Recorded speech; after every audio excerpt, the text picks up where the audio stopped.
விஜய் தன்னுடைய தவறை உணர்ந்ததாகவே தெரியல.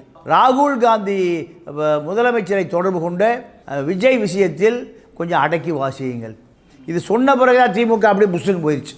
இந்த அதிர்ச்சியிலிருந்து நான் மீளவே இல்லை. எனக்கு இது போன்ற ஒரு அனுபவம் கிடைக்கவே இல்லை. நான் இப்படியெல்லாம் நடக்கணும்னு நான் கற்பனை கனவில் கூட நான் நினைத்து பார்க்கலைங்கிறாரு. புஷியானது சுவிட்ச் ஆஃப் பண்ணி எங்கேயோ போயிட்டார்.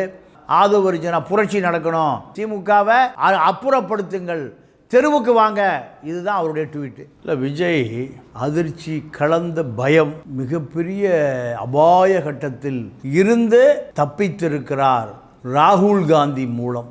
ராகுல் காந்தி இதில் தலையிட்டிருக்காவிட்டால் திருச்சி சிறையில் விஜய் அடைக்கப்பட்டிருப்பார்.